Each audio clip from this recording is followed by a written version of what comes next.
Bonsoir à tous, bienvenue sur le bureau Talent Latent & Co, un bureau de conférenciers.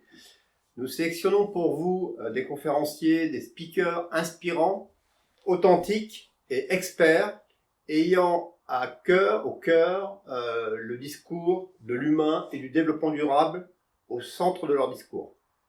Nous pouvons animer vos séminaires, nous pouvons animer vos after-work, nous pouvons animer vos soirées d'entreprise, vos réflexions managériales. Nous pouvons intervenir sous forme distancielle ou en physique avec nos conférenciers Talent Latent & Co. Naturellement, vous pouvez retrouver toutes ces informations et toutes nos possibilités et nos propositions sur notre site www.talentlatentandco.com. Donc, bienvenue ce soir à notre nouveau webinaire qui concerne le sport et l'entreprise. Et le thème est comment gérer les talents dans le sport de haut niveau et dans l'entreprise. Nous sommes naturellement très heureux ce soir d'accueillir deux personnalités, deux conférenciers. Eric Allard, tout d'abord. Merci Eric d'être là. Eric est coach conférencier. Il a été coach de l'équipe de France olympique qui a gagné les Jeux Olympiques, je crois. En Suisse. C'est la Suisse. C'est les Suisses qui ont gagné les Jeux Olympiques. Voilà, tout à fait. Comme coach en 1994, et tu es directeur de l'école de commerce Amos Management, directeur de 2 campus. Voilà, une école spécialisée dans le management des organisations sportives. Voilà. Et puis Philbert Cambrejeau, donc qui est dirigeant, coach conférencier aussi, mais qui est dirigeant de l'agence de coaching et de formation Matura. La tribu Matura. Voilà. Qui est défenseur, comme il le dit, des talents latents et qui est là pour parler de la gestion des talents en entreprise, entre autres. Nous allons passer maintenant, si vous le voulez bien, messieurs, à la première question. Il y a déjà un historique qui existe entre le sport de niveau, quelque part, et l'entreprise. Avant de parler du parallèle du management entre le sport de haut niveau et l'entreprise, il serait intéressant d'avoir votre point de vue sur l'évolution de ces deux modèles récemment. Les deux modèles de l'entreprise, et de l'entreprise moderne, on va dire, et puis le modèle du sport de haut niveau. Eric, tu veux commencer ? Je vais commencer. Alors, c'est vrai qu'aujourd'hui, si on regarde ce qui se passe dans le cercle du sport de haut niveau, on est très proche des entreprises. C'est une nécessité puisqu'on doit avoir des moyens pour exister dans le sport de niveau. Aujourd'hui, quelle que soit la discipline qui est aux Jeux Olympiques, si vous voulez gagner une médaille ou gagner un titre olympique, que ce soit une discipline médiatique ou pas du tout médiatique, il va falloir que vous ayez des moyens, et ces moyens sont bien souvent donnés par les sponsors, par les entreprises. Mais ça n'a pas été toujours le cas, et en fait, pendant longtemps, le sport a été exclusivement amateur. Il y avait quelques sports professionnels, les sports américains ont été parmi les premiers à être professionnels, il y avait quelques sportifs professionnels, mais c'était pas une norme, et même jusqu'au début des années 80, si on voulait participer aux Jeux Olympiques, par exemple, il fallait avoir le statut d'amateur, c'est-à-dire que les professionnels n'avaient pas la possibilité de participer aux Jeux Olympiques. Et tout a changé au début des années 80 quand Juan Antonio Samaranch, le président du comité international olympique de l'époque, a décidé d'ouvrir les Jeux Olympiques aux sportifs professionnels, ce qui a amené donc ces meilleurs sportifs mondiaux à participer aux Jeux Olympiques, mais ce qui a amené aussi donc un attrait pour les grosses sociétés. Et un des premiers sponsors très fameux des Jeux Olympiques a été McDonald's en 84 à Los Angeles. Et depuis ce jour-là, les liens se sont resserrés, tout d'abord du côté des entreprises vers les clubs, où elles ont investi de plus en plus d'argent. Et les clubs, à ce moment-là, les clubs, les entreprises, les entités, les fédérations sportives se sont tournés vers le monde de l'entreprise pour chercher des ressources pour gérer cette manne financière de sponsoring, de marketing, de budget. Et donc, il y a eu un appel du monde du sport vers le monde de l'entreprise. Et cet appel s'est inversé à partir des années 90, quand les entreprises se sont rendues compte que les plus gros clubs sportifs mondiaux géraient des sommes d'argent comparables à des entreprises, et pas seulement des TPE, mais des PME, voire des grands groupes pour les plus grosses entités sportives. Et elles se sont dit, voilà, elles ont les mêmes capacités financières que nous, mais en plus, le sport véhicule des valeurs qui nous intéressent, des valeurs de cohésion d'équipe, de définition d'objectifs, de résistance au stress, à la pression, et on voudrait amener ces valeurs dans l'entreprise pour que nos entreprises soient plus performantes, que nos employés soient plus efficaces. Et donc les ponts se sont faits de plus en plus entre ces deux entités, le monde du sport de haut niveau et l'entreprise. On a eu des conférenciers qui sont intervenus, on a eu des coachs sportifs qui sont intervenus en termes de managers dans les entreprises. Et aujourd'hui, de plus en plus, on a des entreprises qui recherchent des sportifs de haut niveau ou d'anciens sportifs de haut niveau qui se reconvertissent, non pas seulement pour le palmarès qu'ils ont, mais aussi pour les compétences, les talents, on aura l'occasion d'en reparler, qu'ils ont développés pendant leur carrière et qu'ils peuvent intégrer au sein de l'entreprise. Et du coup, aujourd'hui, les deux mondes sont très très proches l'un de l'autre. D'accord. Et toi, Philbert, quelle est ta perception de cette évolution dans l'entreprise moderne aujourd'hui, depuis quelques années? Alors, moi, je vais rebondir sur ce qu'il a évoqué tout à l'heure, Eric, parce qu'on est là pour faire le parallèle entre le sport et l'entreprise. Il a parlé de valeurs. Et aujourd'hui, les valeurs constituent l'ADN de l'entreprise, avec la vision et la vocation. Alors, je m'explique. La vision, ça permet de se fixer une destination, un voyage, une aventure. Là, il faut faire rêver les gens. Donc, le dirigeant, lui, il a lourde tâche d'embarquer tout le monde à cette destination. Et puis, la vocation, c'est le point de départ. C'est le point de départ, c'est l'embarquement, si on veut dire, pour ce voyage. Et les valeurs, elles vont constituer le sens qu'on va donner à ce voyage. Et donc, il faut attirer tout le monde. Et dans ces temps troublés, désolé, mais en ce moment, on peut dire que c'est même pénible, les valeurs vont apporter du sens et surtout, ça va permettre d'aligner le potentiel à la vocation, à la vision et aux valeurs d'entreprise. Et donc, le dirigeant, évidemment, il a la responsabilité de construire justement cet ADN et justement pour que ça donne du sens à l'entreprise.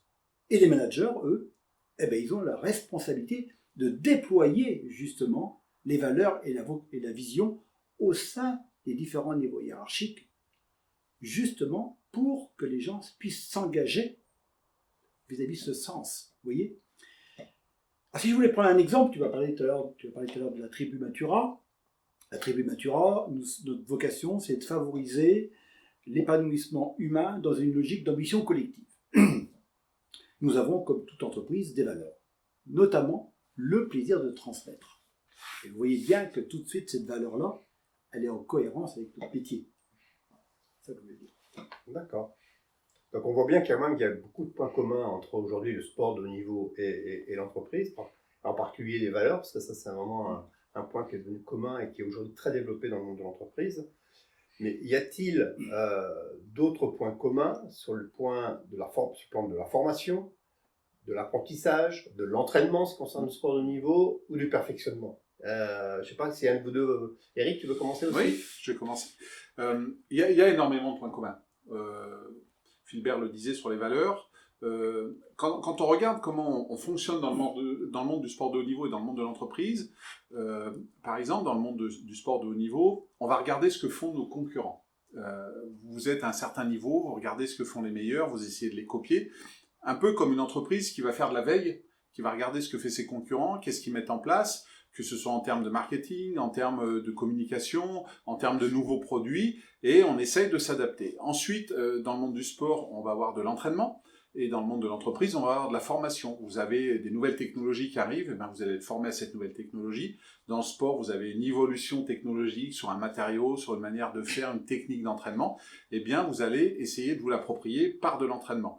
Et enfin, vous allez avoir en sport de la compétition, et dans le domaine de l'entreprise, vous allez avoir de la production. Alors, soit de services, soit de biens. Il existe pourtant une grande différence entre ces deux mondes, c'est que si on regarde un calendrier sportif, si on regarde les jours de compétition, eh bien, on va en avoir très peu. C'est-à-dire que nous, on va passer dans le monde du sport 80% du temps à s'entraîner, alors que dans le monde de l'entreprise, c'est plutôt inverse, et on va passer 80% du temps à produire. Pour vous donner un exemple, en bobsleigh, qui a été mon sport pendant une trentaine d'années, on a à peu près entre 25 et 30 jours de compétition par an. Et tout le reste du temps, on est dans l'entraînement. Imaginez-vous, dans l'entreprise, avoir seulement 25 jours dans l'année où vous êtes en train de produire quelque chose et avoir tout le reste du temps où vous vous entraînez, mais pour être efficace ces jours de production. Donc il y a ça qui est un petit peu différent, mais plus que le fait d'avoir du temps pour se former, et je pense que Philbert pourra rebondir là-dessus, parce que je sais qu'on a des points communs là-dessus et qu'on a un peu les mêmes idées, c'est aussi un état d'esprit. C'est-à-dire qu'en entreprise, il ne s'agit pas de dire il faut s'entraîner 200 jours par an, c'est irréaliste et c'est complètement utopique. Mais par contre, c'est cet état d'esprit, cette curiosité qu'ont les sportifs de haut niveau au quotidien pour aller repousser leurs limites, aller chercher quelque chose de nouveau, de différent. Eh bien, si on arrive à l'intégrer dans le monde de l'entreprise, on est dans ce qu'on pourrait appeler de l'amélioration continue, et ce qui nous permet du coup de nous former au quotidien, même si c'est pas formalisé par 1, 2, 3 ou 4, 5 jours de formation. D'accord. Et toi, Philbert, tu te retrouves sur ces mêmes principes ou c'est assez différent dans l'entreprise selon toi? Oui, ben Eric, il a raison, c'est l'inverse dans l'entreprise, quoi, hein. Aujourd'hui, on accorde trop d'importance à la connaissance, c'est-à-dire au diplôme, et aux compétences, c'est-à-dire sur le CV, plutôt qu'au potentiel caché qu'on devrait justement révéler par de l'apprentissage ou d'auto-apprentissage, comme font les sportifs. Mais on en est loin, on en est loin. Et aujourd'hui, on voit la limite d'un système scolaire qui ne favorise pas tout ça. C'est-à-dire qu'on apprend beaucoup de choses et on a plein de possibilités qu'on n'exploite pas après. Bon, voilà, et ça ne favorise pas l'intégration en plus. Alors moi, je dirais que ce n'est pas étonnant aujourd'hui qu'il y a autant de personnes qui cherchent du travail et d'autre côté, qu'il y a autant d'entreprises qui recherchent des compétences. Il y a un problème d'ajustement. Alors justement, par rapport à ça, quels seraient tes conseils sur l'apprentissage et sur la formation? Alors, moi j'estime que chacun devrait favoriser l'auto-apprentissage. Ça, on parle d'apprentissage, de formation, mais je dirais d'auto-apprentissage. Les sportifs savent très bien le faire d'ailleurs. Chacun peut développer sa propre méthode d'auto-apprentissage. Par exemple, si je prends mon cas, moi j'en ai développé une que j'ai appelée la spirale de révélation. C'est pour imager, mais tout le monde peut en faire de même. Alors je peux la dévoiler aujourd'hui. Hein. La spirale de révélation, ça veut dire lecture, expérimentation, déploiement. Je répète, lecture, expérimentation, déploiement. Lecture. Tous les cours que j'ai pu suivre ne représentaient que 20% de mon apprentissage. Et Dieu sait, ceux qui connaissent mon parcours, j'ai commencé comme ouvrier à la chaîne, et j'ai fait 20 ans de cours du soir pour obtenir un diplôme d'ingénieur. Mais ça ne représente que 20%. Les 80 autres pourcents, c'est sur des lectures, sur les matières qui me passionnaient, à chaque fois. Alors au départ, ça a été, par exemple, sur l'électromécanique, parce que je n'avais pas le choix. Après, sur la productique, la gestion de production, l'organisation, le management, les talents, puis les talents latents. Donc vous voyez bien, je me suis spécialisé grâce à cette lecture, avec cette expérimentation, un peu cet entraînement comme font les sportifs. Quelque part, tu deviens un expert à la fin. Oui. Sur ton sujet. Comme le sportif de haut niveau devient l'hyper performant de son sport. Oui, alors sur le mot expert, je me méfie toujours un petit peu parce que, comme disait Georges Bernard Shaw, un expert est quelqu'un qui sait de plus en plus de choses dans un domaine de plus en plus restreint. Si bien qu'à la fin, il sait tout sur rien. Mais plus sérieusement, donc je vous ai parlé tout à l'heure de la partie cours, lecture. Et après, il y a l'expérimentation. Tout ce que j'ai lu, évidemment, les 80%, n'était pas applicable. Mais il y a des choses que je me suis dit, tiens, ça correspond à ma passion, et donc je vais l'expérimenter à mon entourage. Alors, avant d'expérimenter, j'ai fait des fiches de lecture. C'est partie de la technique. Au départ, je me suis dit, oh là, j'avais un peu de doute, parce que je dis, les connaissances, c'est pas les compétences. Puis je me suis très vite rendu compte qu'il n'y avait aucune incidence. Tu sais pourquoi ? Tout simplement parce qu'au royaume des aveugles, les borgnes sont rois. C'est-à-dire que j'expérimentais quelque chose que les autres ne connaissaient pas. Donc si je faisais des erreurs, pas de problème. Ça ne se voyait pas, ou très peu. Comme disait Nelson Mandela, je ne perds jamais. Hein ? Soit je gagne, soit j'apprends. Et quand je gagnais, par contre, j'arrivais à la 3e étape de la spirale, je déployais ça à mon entourage, mais que j'avais formalisé par des fiches de lecture.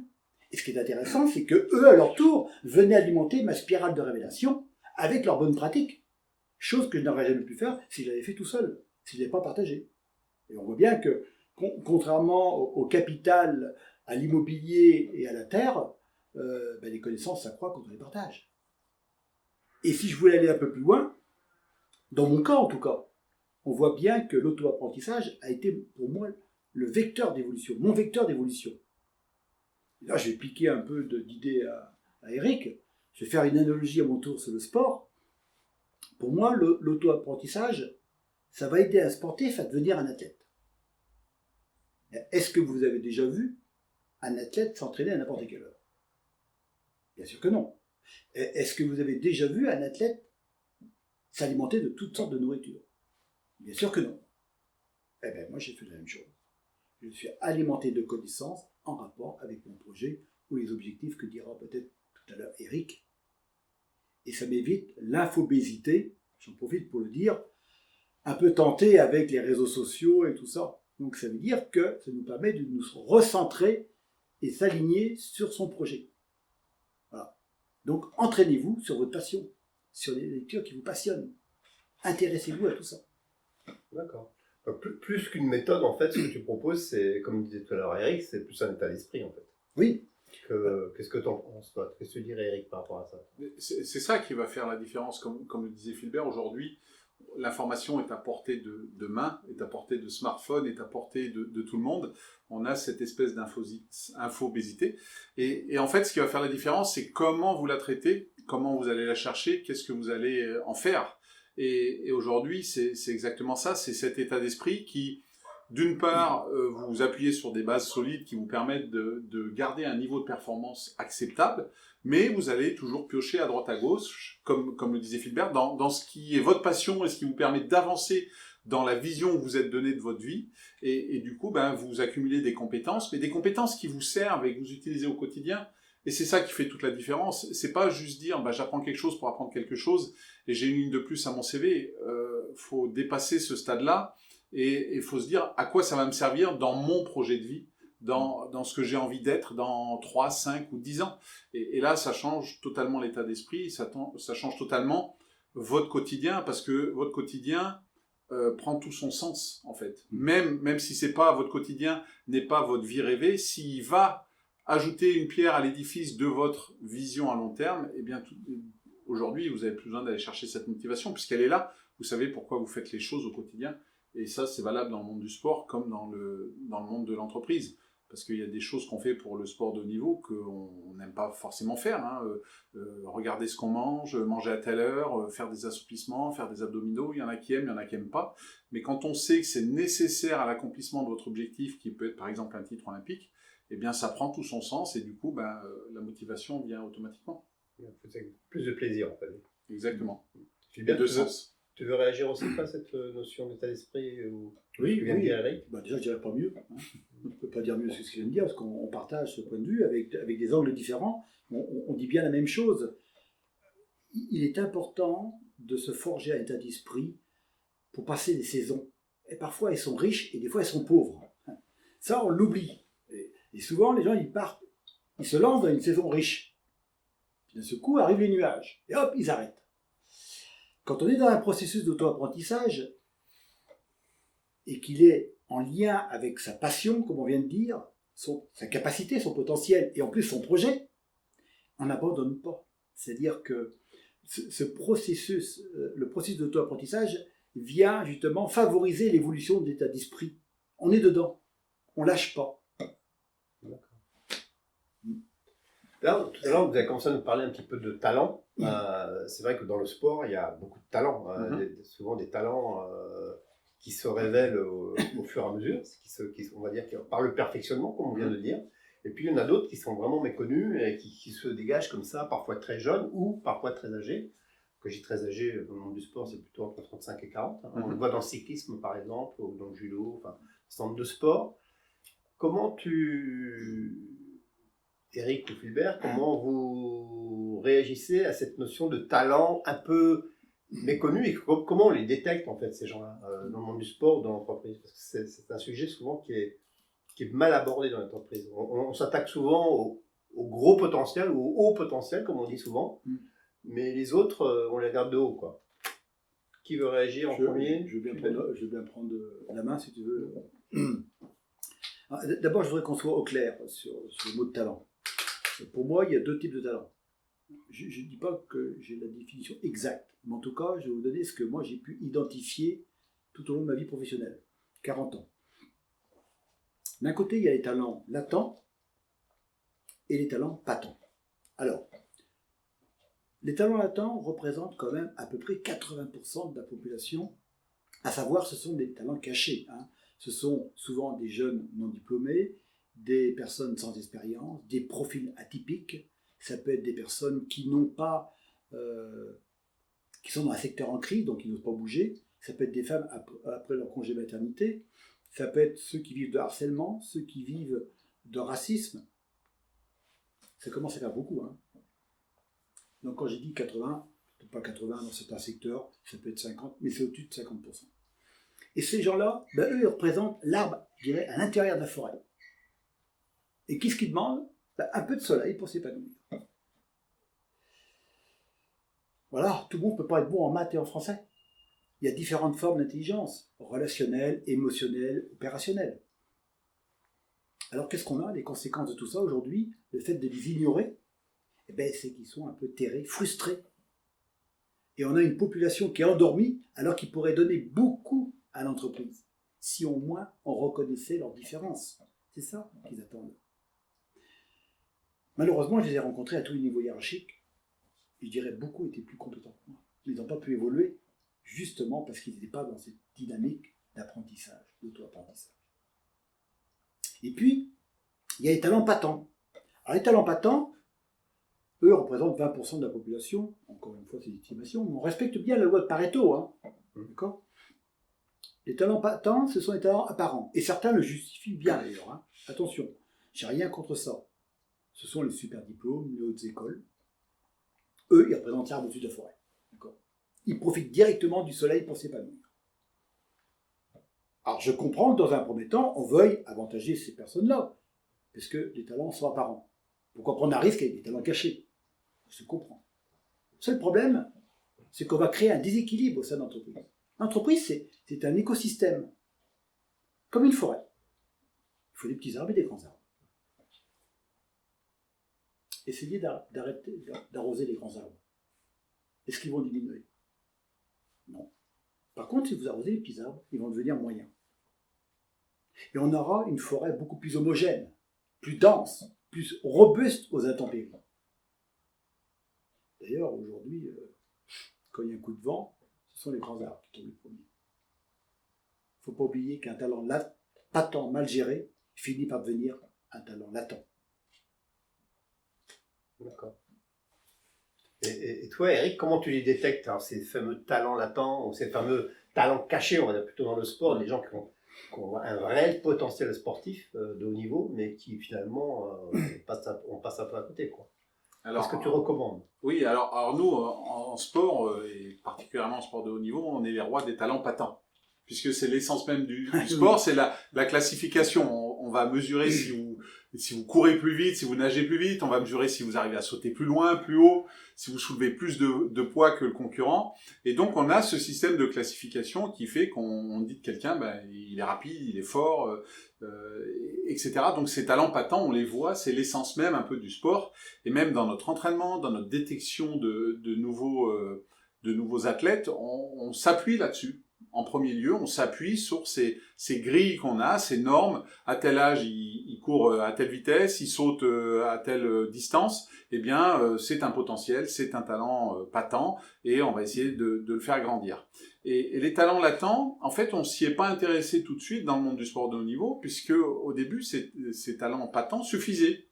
Et il y a un moment où, avec la professionnalisation du sport, il y a de plus en plus de monde qui ont réussi à s'entraîner de manière visuelle et qui pouvaient se voir en termes chronométriques, en termes de distance, etc. Et il y a un moment, on s'est dit, on s'entraîne un peu tous de la même manière et on va aller chercher plus loin. Il y a eu la diététique qui a fait son apparition et il y a eu tout ce qu'on appelle aujourd'hui, dans le monde moderne de l'entreprise, les soft skills. Des choses qu'on ne peut pas vraiment mesurer, des choses qu'on définissait avant en disant, lui, il a de la tronche. Il craque pas sous la pression, le jour J, il est là, alors que l'autre, c'est le champion de l'entraînement, et dès qu'on a une compétition, il n'y arrive plus et il craque sous la pression. Et aujourd'hui, avec les outils qu'on a aujourd'hui, avec les différentes méthodes qu'on met en place, on essaye de mettre des mots sur ces sensations qu'on avait avant, sur ces sensations de motivation. On n'a pas une échelle de motivation où, ben voilà, si vous avez 10, vous êtes le meilleur du monde. Ça n'existe pas. Mais par contre, on a des phénomènes qui nous permettent des nouvelles techniques qui nous permettent un peu de mettre des mots sur ces sensations. Ça peut être l'énéagramme, ça peut être la processcom, ça peut être des échelles de cohésion d'équipe, de tout ça. Et en fait, on arrive aujourd'hui à guider un peu ces talents-là et à faire ressortir les talents latents. Et on le voit bien aujourd'hui dans l'équilibre d'une équipe, c'est plus seulement l'équilibre technique qui est recherché. Une des meilleures, je ne veux pas être clivant, mais une des meilleures démonstrations, c'est Didier Deschamps en 2018 avec la composition de son équipe. Il avait 23 joueurs à prendre, il n'a pas pris les 23 meilleurs. Il a pris les 23 meilleurs qui étaient capables de vivre ensemble pendant 2 mois. Si on remet ça dans l'entreprise, pour bien comprendre ce qui se passe, demain vous êtes manager d'un projet et on vous dit voilà, vous avez 2 mois pour faire ce projet-là. Par contre, ces 2 mois, vous allez vivre 7 jours sur 7 et 24 heures sur 24 ensemble.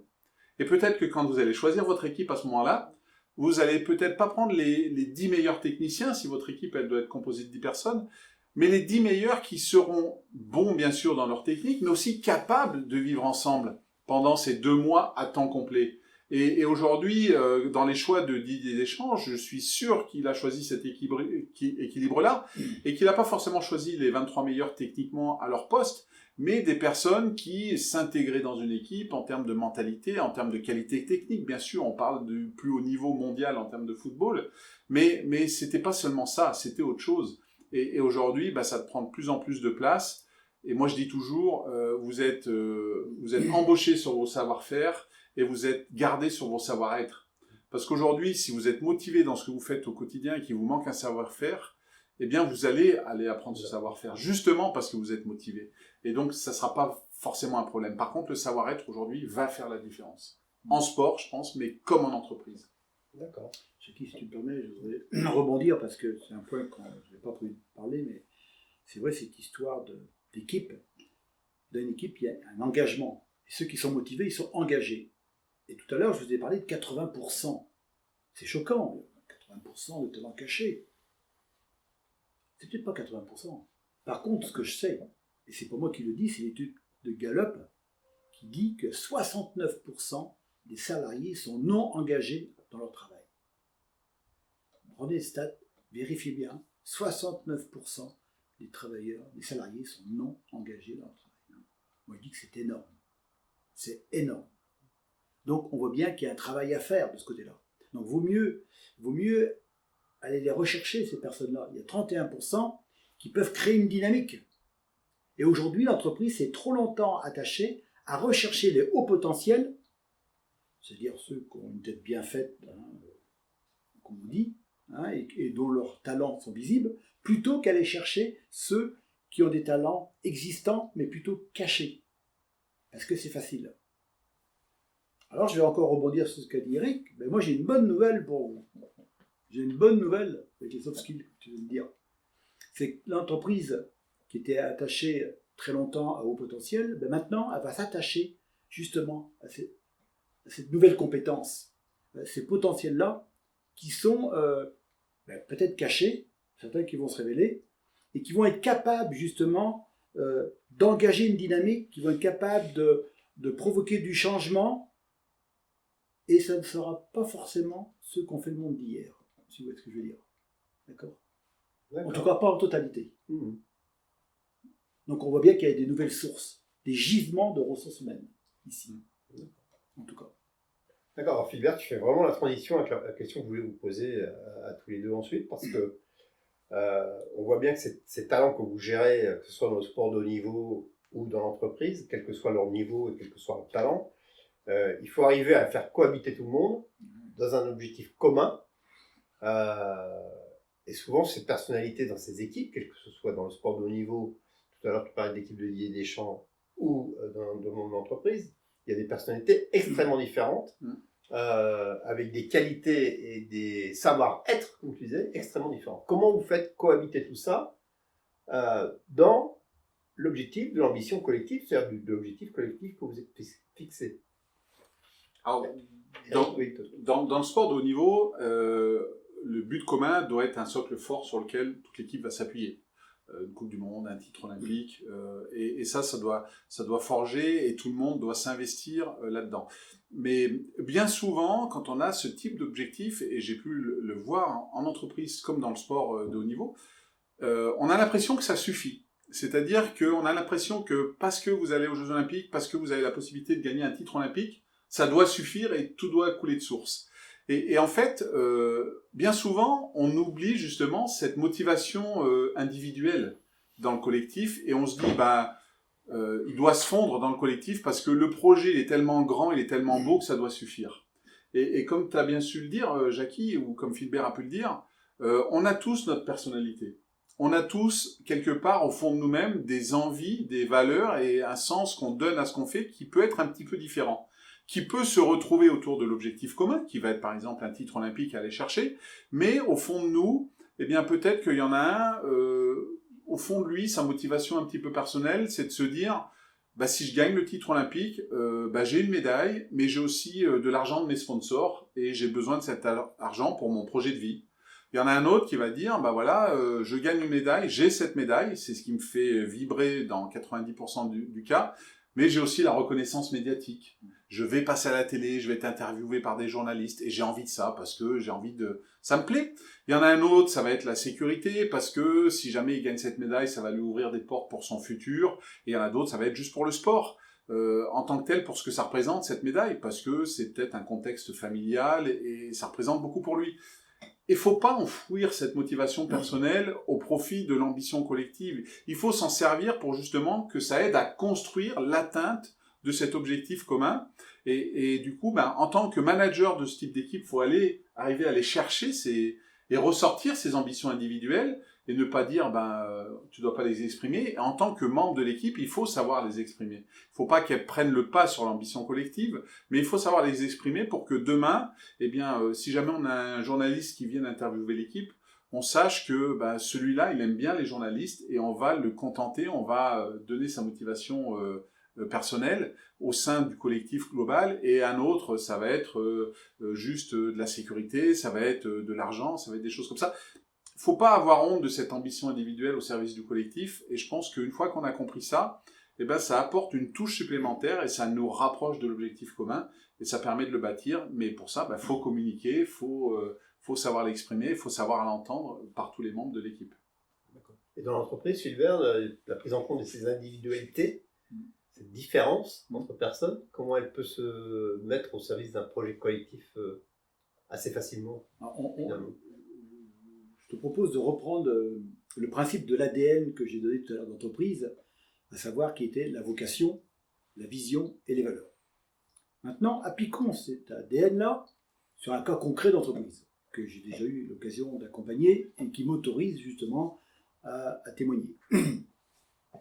Alors, et on va voir justement, en appliquant l'ADN et en comprenant ce qui se passe, on va voir les conséquences qu'il va y avoir sur les talents internes.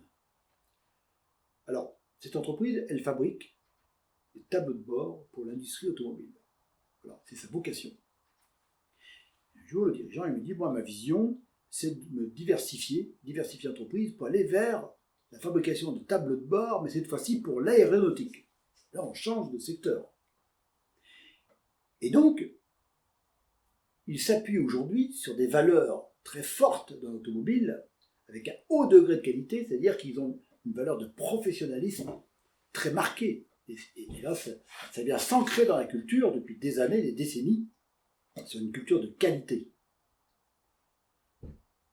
Sauf que là, on doit faire appel à de la créativité, à de l'innovation. Je ne dis pas qu'ils ne sont pas créatifs, mais ça vient bousculer un peu les valeurs. Et je vais vous dire pourquoi ils ne peuvent pas y arriver dans l'année. Pourtant, une stratégie, on doit l'appliquer dans l'année. Parce que si vous voulez changer un poste de travail, en une journée, vous pouvez le changer. Si vous voulez changer un service, en une semaine, vous pouvez le changer. Si vous voulez faire évoluer le management, en quelques mois, vous pouvez le changer. Mais une culture, c'est des années. Et une culture qui est centrée sur la qualité, sur la finition, ça ne veut pas dire qu'elle n'est pas créative. Mais là, comme il y a un changement à faire, il va falloir des années. Et donc, je dis aux dirigeants, ben, ça va être difficile pour cette année. Mais qu'est-ce qu'il faut faire? Et là, je lui dis, ben, il faut faire brûler la cierge. Non, plus sérieusement, non. Ce que je veux dire par là, ben, il faut revoir les objectifs à la baisse. C'est-à-dire, au lieu de dire que la stratégie va être applicable, la diversification dans l'année, c'est peut-être dans les 3 ans à venir. Ou dans ces cas-là, il faut peut-être aller rechercher des talents cachés dans les hommes clés. Eh oui, on a peut-être des talents cachés, des gens qui sont créatifs ou qui sont passionnés par l'innovation. C'est pas forcément que des ingénieurs en études. Et on le voit bien tous les jours d'ailleurs ça. Alors, comment aller chercher ces hommes clés? Eh bien, tout simplement, en allant chercher les 31 dont on a parlé tout à l'heure. Rappelez-vous, je vous ai dit tout à l'heure, il y avait 69% de personnes désengagées. 100 moins 69, ça fait 31. Commencez par les hommes et femmes clés engagés et recherchez parmi ces personnes-là ceux qui ont de la passion, du potentiel sur l'innovation. Il y en a forcément. Et peut-être qu'ils auront besoin d'une formation complémentaire. C'est apprentissage. Et là, l'apprentissage prend tout son sens. Parce qu'il vient servir la stratégie. Pour peu que ce soit en plus une passion du collaborateur et son projet, les planètes sont alignées. D'accord ? Là, je serais tenté de dire, et vous, dans les entreprises, est-ce que vous avez des trous dans la raquette, quoi, comme ça? Il y en a sûrement. Il y en a sûrement, sinon les entreprises seraient hyper performantes à chaque fois, ce qui n'est pas le cas. Moi, je voudrais terminer ce webinaire par quand même 2 notions majeures qui me semblent aujourd'hui, en plus des notions d'actualité dont tout le monde parle. Et je pense que ça touche le monde du sport de haut niveau, mais aussi le monde de l'entreprise, c'est la RSE. Et c'est aussi cette fameuse notion de des salariés avec le bien-être au travail. Je ne sais pas qui veut commencer, mais en tout cas, comment ça peut se traduire? Comment ça se traduit dans le monde dans le sport de haut niveau, Eric, par exemple, cette notion de RSE et de bien-être au travail? Parce que quand on s'arrache tous les jours pour battre des records, il ne doit pas y avoir toujours que du plaisir au travail.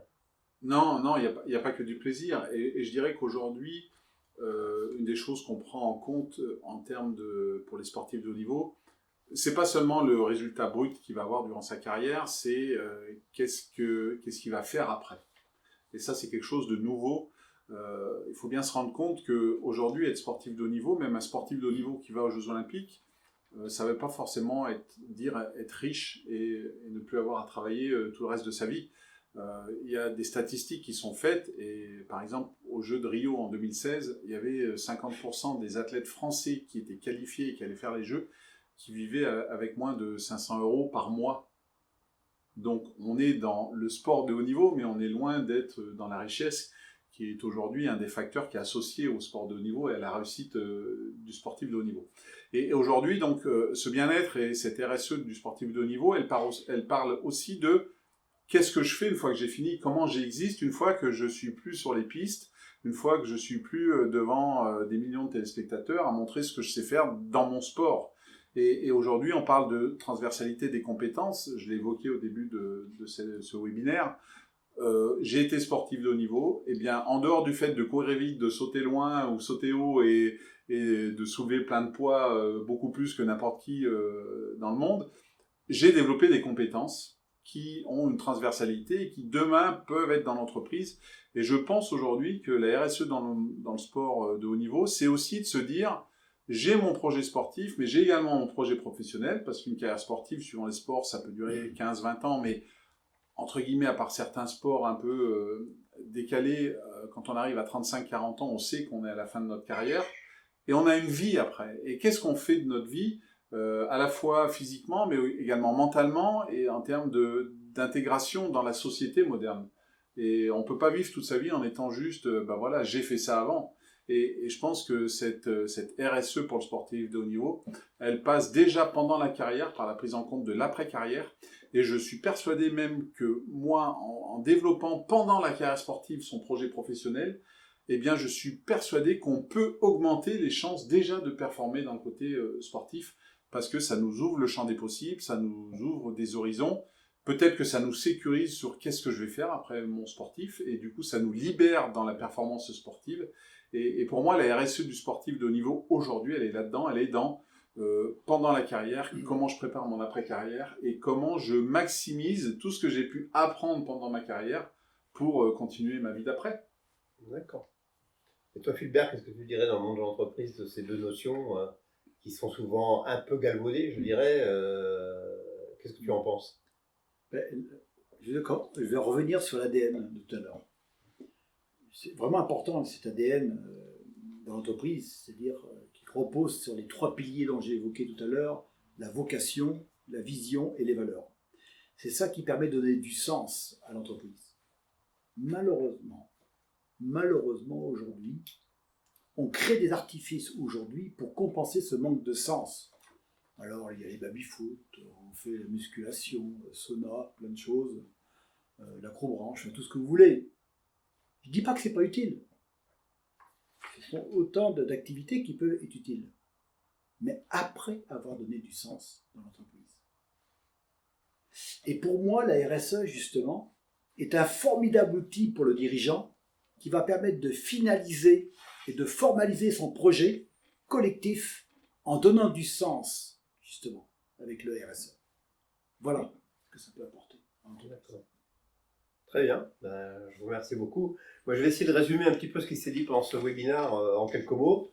Je pense que ce qu'on a pu voir et entendre aujourd'hui, c'est qu'on voit bien que ce soit le monde de l'entreprise ou le monde du sport, qu'il est absolument indispensable de donner du sens au projet sportif ou au projet de l'entreprise, avec des valeurs vraiment défendues, des valeurs communes. Ça m'a semblé un socle très important de ce que vous avez défendu aujourd'hui. On voit bien aussi que dans le monde de l'entreprise ou dans le monde du sport, c'est à chaque personne de se prendre en main sur la formation, sur l'apprentissage en entreprise ou sur le perfectionnement, et qu'on voit bien que c'est plus un état d'esprit plutôt plus qu'une méthode, même s'il y a une méthode qui a été proposée par Fulbert ou par toi sur le plan sportif, mais on voit bien que c'est l'état d'esprit qui doit prendre le pas sur la méthode. Le troisième point que j'ai noté, c'est que dans le management moderne aujourd'hui, que ce soit dans le milieu du sport ou dans le milieu de l'entreprise, il faut absolument arriver à bien en prendre en compte les talents cachés, les détecter, et c'est une vraie source de progrès à la fois dans le monde sportif pour équilibrer une équipe par exemple, mais aussi en entreprise pour servir le projet de l'entreprise dans un but commun, et c'est une source de performance et aussi de réduction des coûts, parce qu'on n'en a pas parlé. Quand on utilise des talents cachés d'une entreprise ou d'une équipe, on a moins à chercher à dépenser, parce qu'on va pas chercher les sportifs les mieux payés, si on parle du milieu sportif, et c'est quand même une source d'économie. Dans le milieu d'entreprise, c'est encore plus flagrant. Et puis le dernier point que vous avez souligné sur l'aspect RSE et le bien-être au travail, on voit bien que la gestion de la prise en compte du carrière des sportifs de haut niveau prend de plus en plus de place. Et qu'elle doit prendre de plus en plus de place, si j'ai bien compris, et que dans l'entreprise, s'il n'y a pas de valeur, de projet bien établi au départ, on peut faire tout ce qu'on veut en RSE ou en bien-être au travail, ça reste un peu de la fioriture, on va dire, de la poudre aux yeux, et que plutôt que de la poudre aux yeux, il faut vraiment donner du sens à chacun, à ce qu'il fait réellement dans sa tâche de tous les jours, et c'est ce qui peut donner vraiment du bien-être au travail à chaque collaborateur. C'est ce qu'en tout cas j'ai retenu. Il vaut mieux leur donner des étoiles. Voilà, si vous voulez compléter, vous pouvez quand même de ce petit résumé. Pour moi, c'est parfait. Moi aussi. Bien résumé. Voilà, donc je vais terminer par le mot de la fin. On va remercier, donc je remercie surtout Eric et puis Fulbert, nos deux conférenciers, pour ces éléments très utiles et très riches. Je pense que ça permet déjà une meilleure compréhension et le lien qu'il peut y avoir entre le sport de haut niveau et le monde de l'entreprise. Et ça nous invite d'ailleurs, moi, ce webinaire m'invite vraiment à compléter peut-être dans l'avenir cette connaissance, et je pense qu'il y a un vrai pont possible entre le travail ensemble sur ce projet commun. Donc merci à tous, merci à nos auditeurs. Vous retrouverez notre webinaire sur notre chaîne YouTube Talent Latent & Co. Donc n'hésitez pas à aller voir dans les jours qui viennent, et si vous souhaitez naturellement plus d'informations, je le répète, vous pouvez aller sur notre site Talent Latent & Co, www.talentlatent&co, pour avoir tous les renseignements sur nos propositions de conférenciers ou de propositions de conférences ou d'interventions. Et vous aurez tous nos contacts sur ce site. Voilà, merci à tous et bonne soirée. Bonne soirée. Merci.